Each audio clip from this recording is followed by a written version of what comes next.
বাংলার একটি প্রাচীন প্রবাদ বাক্য উদর পিণ্ডি ভূধর ঘাড়ে। ঢাকা স্টক এক্সচেঞ্জের ক্ষেত্রে এই বাগধারাটি যেন ধ্রুব সত্য। বিভিন্ন স্টকগুলোতে প্রাইস অ্যাকশনের ক্ষেত্রে প্রায় সময় ইরেশনাল বিহেভিয়ার লক্ষ্য করা যায় এবং এটিকে নিউ নর্মাল হিসেবে মেনে নিয়ে বর্তমানে কম বেশি আমরা সবাই অভ্যস্ত হয়ে গেছি। এমনও লক্ষ্য করা যায় কোনো একটি পার্টিকুলার ডে কোনো একটি পার্টিকুলার কোম্পানি নিয়ে ভালো একটি নিউজ পাবলিশড হলো, ইপিএস কিংবা ডিভিডেন্ড সংক্রান্ত। সেম ডে সেম সেক্টরের একটি দুর্বল মানের কোম্পানি হঠাৎ করে সেলারলেস হয়ে যায় এবং যে কোম্পানিটি নিয়ে ভালো নিউজ পাবলিশড হলো সেই স্টকটিতে আদৌ তেমন একটা প্রাইস অ্যাকশন হয় না, বরং দু একদিন পর থেকে সেই কোম্পানিটির দর ধারাবাহিকভাবে কমতে থাকে আর দুর্বল মানের কোম্পানিটির দর ধারাবাহিকভাবে বাড়তে থাকে।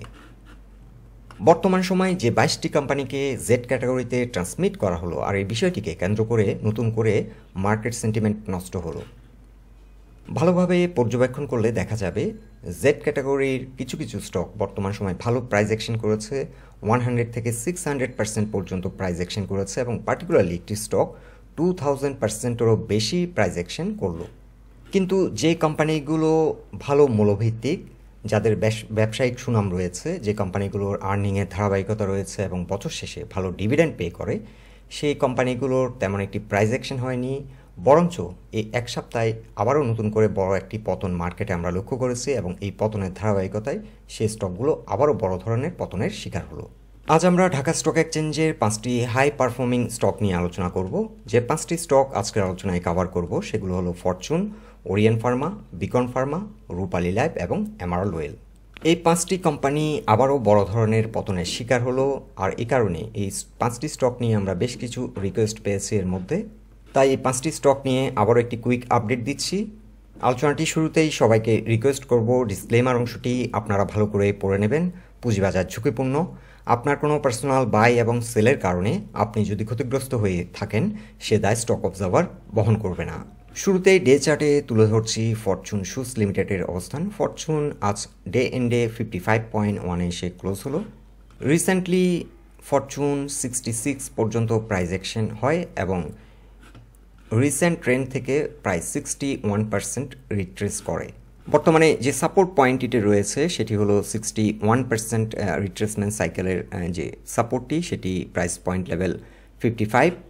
ফিবোনাচি রিট্রেসমেন্ট চার্টে এখানে একটি সাপোর্ট রয়েছে আর ডে চার্টে বর্তমানে স্টকটি 20 এক্সপোনেনশিয়াল মুভিং অ্যাভারেজের নিচে অবস্থান করছে।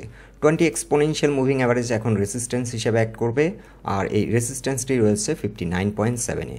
সো ফরচুন এখন ডে চার্টে যদি 20 এক্সপোনেনশিয়াল মুভিং অ্যাভারেজের উপর ঘুরে দাঁড়াতে সক্ষম হয় তাহলে স্টকটিতে আবার নতুন করে প্রাইস অ্যাকশন শুরু হবে। এছাড়া স্টকটিতে এখন সেল প্রেশার যথেষ্ট পরিমাণ কমে গেছে। সো এখান থেকে 55 এই প্রাইস পয়েন্ট কিংবা তার আশেপাশে কোনো একটি পয়েন্ট থেকে স্টকটি ঘুরে দাঁড়ানোর সম্ভাবনা রয়েছে।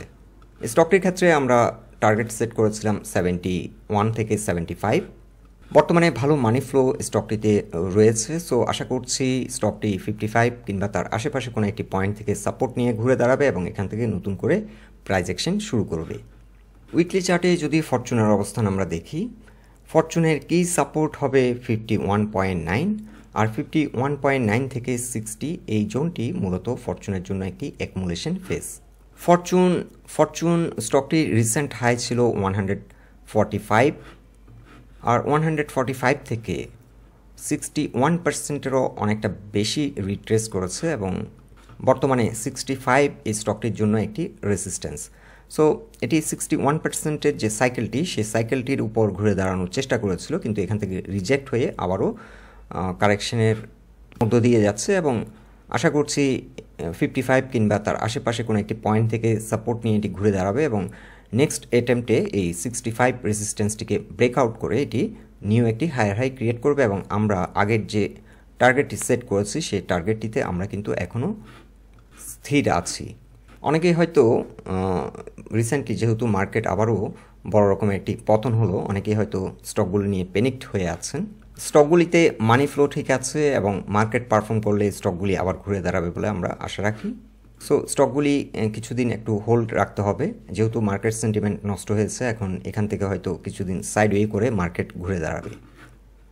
আর আমরা যদি রিকভারি সাইকেল যদি মেনশন করি, ফিবোনাচি চার্টে 38%-এর যে রিকভারি সাইকেল সেটি রয়েছে 85.9-এ। সো মিনিমাম 38% হচ্ছে একটি মিনিমাম রিকভারি সাইকেল এবং আশা করছি স্টকটি 85 পর্যন্ত প্রাইস অ্যাকশন হবে। সো আমরা চাইলে আপাতত 71.8 আমরা ফার্স্ট টার্গেট সেট করতে পারি এবং সেকেন্ড টার্গেট রাখতে পারি 85.9। এখন ডে চার্টে তুলে ধরছি ওরিয়ন ফার্মা লিমিটেডের অবস্থান। ওরিয়ন ফার্মা আজ ডে এন্ডে 81 এসে ক্লোজ হলো এবং এটি 20, 200 এবং 50 এক্সপোনেনশিয়াল মুভিং অ্যাভারেজের নিচে নেমে যাওয়ার কারণে স্টকটি এখন স্লো হয়ে গেল। এছাড়া রিসেন্ট যে মুভমেন্টটি হয়েছে আমরা ফিবোনাচি রিট্রেসমেন্ট চার্টে লক্ষ্য করছি 50%-এরও কিছুটা বেশি রিট্রেসড করেছে। ওরিয়ন ফার্মার জন্য কি সাপোর্ট লাইন হবে 79.7 এবং রিসেন্টলি আমরা লক্ষ্য করছি এই পয়েন্টটিতে সাপোর্ট নিয়ে স্টকটি ঘুরে দাঁড়ানোর চেষ্টা করছে এবং সেল প্রেশার অনেকটা কমে গেছে। তো ওরিয়ন ফার্মা এখান থেকে ঘুরে দাঁড়ানোর সম্ভাবনা অনেক বেশি। আর ওরিয়ন ফার্মা যদি 82.2 উপর ঘুরে দাঁড়াতে পারে এখান থেকে নতুন করে আবার প্রাইস অ্যাকশন শুরু করবে এবং রিসেন্ট যে হাই করেছে সেই হাইটিকে ব্রেকআউট করে নিউ একটি হায়ার হাই ক্রিয়েট করবে। এখন আমরা ট্রেন্ড বেসড একটি ফিবোনাচি চার্ট ড্র করেছি এবং ট্রেন্ড বেসড ফিবোনাচি চার্টে লক্ষ্য করছি থার্ড ওয়েভটি 112 পর্যন্ত প্রাইস অ্যাকশন হতে পারে। সো এই স্টকটির ক্ষেত্রে আমরা চাইলে ফার্স্ট টার্গেট সেট করতে পারি 99 এবং সেকেন্ড টার্গেট আমরা সেট করব 112 কিংবা ফার্স্ট টার্গেট আমরা যদি আপাতত যে হাইটি ক্রিয়েট করেছিল 92 পর্যন্ত আমরা যদি ফার্স্ট টার্গেট সেট করি এটি যদি ব্রেকআউট করতে সক্ষম হয় আমরা আবার নতুন করে একটি ব্রেকআউট ট্রেড এখানে চাইলে সেট করব 93 কিংবা 4 প্লাসে স্ট্রং পজিশন নিলে এবং এখান থেকে যদি নতুন করে আবার প্রাইস অ্যাকশন শুরু হয় সেক্ষেত্রে আমরা সেকেন্ড টার্গেট সেট করতে পারি 112। ওরিয়ন ফার্মা মূলত বর্তমানে একটি অ্যাকুমুলেশন ফেজে অবস্থান করছে এবং এন্ট্রি নেওয়ার জন্য সুইটেবল অবস্থানে রয়েছে। এখন ডে চার্টে তুলে ধরছি বিকন ফার্মাসিউটিক্যালস লিমিটেডের অবস্থান। বিকন ফার্মাসিউটিক্যালস লিমিটেড এই স্টকটির একটি গুরুত্বপূর্ণ সাপোর্ট পয়েন্ট ছিল 244। এই সাপোর্টটিকে রেসপেক্ট না করে আজ দিন শেষে 236 এসে ক্লোজ হলো। আর বর্তমানে কি সাপোর্ট লাইন হবে বিকন ফার্মার জন্য 227। রিসেন্টলি এই জোন থেকে সাপোর্ট নিয়ে এটি ভালো প্রাইস অ্যাকশন করে 287 পর্যন্ত কিংবা 87 কিংবা 88 পর্যন্ত প্রাইস অ্যাকশন করে। সো এখান থেকে সাপোর্ট নিয়ে হয়তো আবার স্টকটি ঘুরে দাঁড়াবে আর 244 এই জোনটিতে এসে কিছুটা সেল প্রেশার ফেস করবে এবং এই সেল প্রেশারটি কাটিয়ে উঠলে স্টকটি আবারও নতুন করে প্রাইস অ্যাকশন শুরু করবে। উইকলি চার্টে ভালোভাবে লক্ষ্য করলে দেখা যাচ্ছে যে স্টকটিতে money inflow is higher than money outflow. যদিও এই উইকে একটা হিউজ বেয়ারিশ ক্যান্ডেল আমরা লক্ষ্য করছি, একটি বেয়ারিশ এনগালফিং, বাট ভলিউম কিন্তু অনেক লো ছিল এবং মানি ইনফ্লো হয়েছে, বাই ভলিউমগুলো কিন্তু অনেক বেশি ছিল। সো আগামী সপ্তাহে স্টকটি এইখানে কোনো একটি পয়েন্ট থেকে ঘুরে দাঁড়াবে এবং ভালো প্রাইস অ্যাকশন করবে বলে আমরা আশা রাখি। এখন ডে চার্টে তুলে ধরছি রূপালী লাইফ ইন্স্যুরেন্স কোম্পানি লিমিটেডের অবস্থান। রূপালী লাইফ রিসেন্টলি 141.8 পর্যন্ত প্রাইস অ্যাকশন করে এবং বর্তমানে ফিবোনাচি রিট্রেসমেন্ট চার্টে আমরা লক্ষ্য করছি 50%-এরও কিছুটা বেশি রিট্রেস করেছে। রূপালী লাইফের জন্য একটি গুরুত্বপূর্ণ সাপোর্ট হবে প্রাইস পয়েন্ট লেভেল 116.5। আর ডে চার্টে যেহেতু রূপালী লাইফ 20, 50 এবং 200 এক্সপোনেনশিয়াল মুভিং অ্যাভারেজের নিচে নেমে গেছে, যার কারণে স্টকটি অনেকটা স্লো হয়ে গেছে এবং আমরা এখানে লক্ষ্য করছি সেল প্রেশার কিন্তু তেমন একটা নেই। আর রূপালী লাইফ যদি 116.5 উপর যদি ঘুরে দাঁড়াতে সক্ষম হয়, 50% রিট্রেসমেন্ট সাইকেলটির উপর যদি ঘুরে দাঁড়াতে সক্ষম হয় তাহলে এখান থেকে নতুন করে আবার যাত্রা শুরু করবে এবং রিসেন্টলি যে হাইটি ক্রিয়েট করেছিল এই হাইটিকে ব্রেকআউট করে নিউ একটি হায়ার হাই ক্রিয়েট করতে পারে। বর্তমানে এন্ট্রি নেওয়ার জন্য সুইটেবল প্রাইস পয়েন্টে অবস্থান করছে। আর রূপালী লাইফের জন্য একটি মেজর সাপোর্ট হবে 110.5, এখানে রয়েছে 61%-এর রিট্রেসমেন্ট সাইকেল এবং এই জোনটি হবে একটি গুড এন্ট্রি পয়েন্ট রূপালী লাইফের জন্য। সো রূপালী লাইফের ক্ষেত্রে আমরা নিউ টার্গেট সেট করব 165 থেকে 180।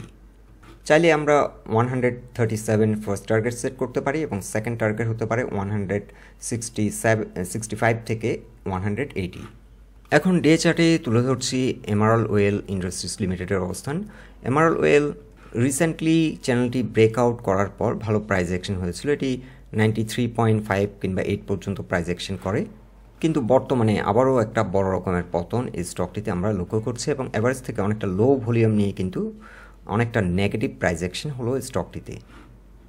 বর্তমানে 70.2 হবে এমারল্ড ওয়েলের জন্য একটি গুরুত্বপূর্ণ সাপোর্ট লাইন এবং আশা করছি এখান থেকে স্টকটি ঘুরে যাবে, যেহেতু সেল প্রেশার সিগনিফিক্যান্ট নেই এই স্টকটিতে।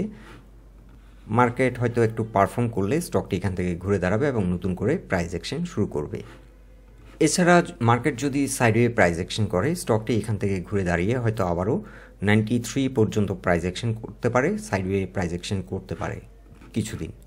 স্টকটির ক্ষেত্রে আমরা আপাতত ফার্স্ট টার্গেট সেট করছি 93 এবং সেকেন্ড টার্গেট হতে পারে 110 থেকে 120। আমাদের পার্সোনাল ওপিনিয়ন, এই 5টি স্টক যদি গতিশীল না হয় মার্কেটে কিন্তু কনফিডেন্স বৃদ্ধি পাবে না এবং সূচক কিন্তু বৃদ্ধি পেতে এই 5টি স্টক হয়তো গুরুত্বপূর্ণ ভূমিকা রাখতে পারে আগামী সপ্তাহে, এবং মার্কেটকে ডাইনামিক করতে এই 5টি স্টক গুরুত্বপূর্ণ ভূমিকা রাখতে পারে। যদিও এটি আমাদের পার্সোনাল ওপিনিয়ন, আপনাদের মতামতগুলো আমাদেরকে কমেন্ট বক্সে জানাবেন। বন্ধুরা, এটাই ছিল আমাদের অবজারভেশন এই 5টি স্টক নিয়ে। আলোচনাটি যদি ভালো লেগে থাকে অবশ্যই পোস্টটিকে লাইক দিন, আর আমাদের সাথে থাকার জন্য আপনাদের অসংখ্য ধন্যবাদ।